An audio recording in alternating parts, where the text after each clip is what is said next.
Today we're going to look at presidential signing statements. Now, you should have addressed this topic in class today in our presidential decision exercise, but this is something that's kind of grown in popularity and kind of a newer trend that it's not really going to make the AP book much. And we're going to look at what's called the constitutional model, which is obviously how the Constitution is supposed to work, and then the new governmental model that has kind of emerged with the George Bush presidency. All right. Now, before we talk about what a presidential signing statement is, let's take a look at them historically and how they've been used. Okay. Here is your average provisions per president. So you see starting from George Washington through Jimmy Carter. Okay. 0.5 signing statements annually by a president. You see it increases with Reagan a little bit. We get up to 58 from George H.W. Bush down to 17 for Clinton. And then George Bush was at 146 as of 2008. And as of today, Barack Obama has used 20. So over his entire span. So less than Clinton and less than Reagan. And he did say as soon as he was sworn in that he was going to use less of these. But you can obviously see the Bushes are very big signing statement fans. So that might tell you something as we move forward. Okay. So the constitutional model, all right, it's very simple. I'll kind of talk while you're writing here. Congress passes the law, as we always know, we saw in the last chapter. President sees that it's carried out, and then the Supreme Court would interpret the law if there is disagreement in its meaning. So your simple checks and balances, what we learned in 8th grade. And as we found out last week with the filibuster, when things don't work the way we thought they did, we get a little cynical. So this definitely supports that. Okay.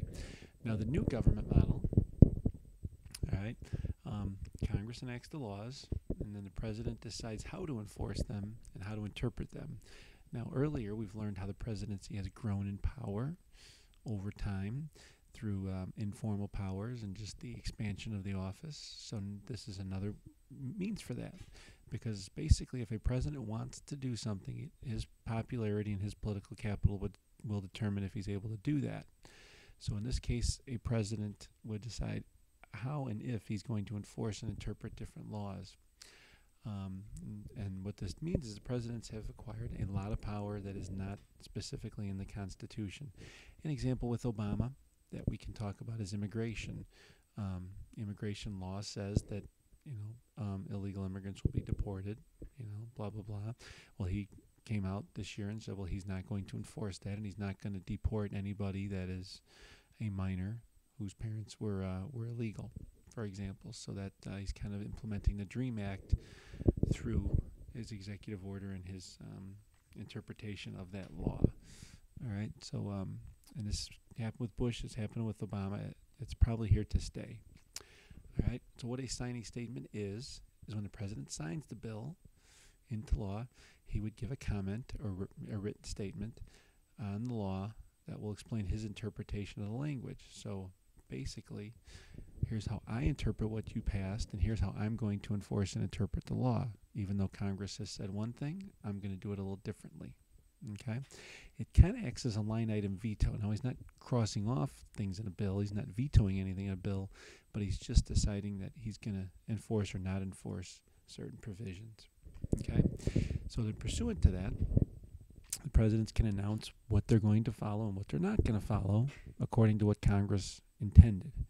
All right? So they pick and choose what they want to enforce and not enforce. And this is wholly constitutional. He's the chief executive. He chooses how to enforce that. All right?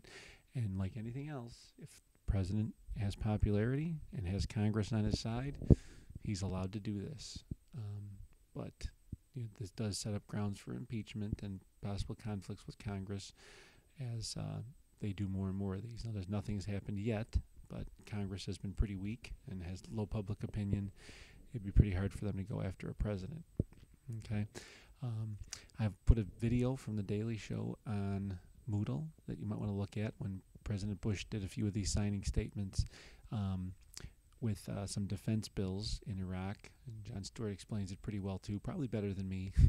So if you want to watch that video too, that explains these signing statements. Okay, but technically these fall under a formal power of being a chief executive, because he is choosing how and if he's going to interpret and enforce certain laws the way that Congress passed them. All right, that concludes this video. A nice short one for you. And if you have any questions, bring them to class tomorrow.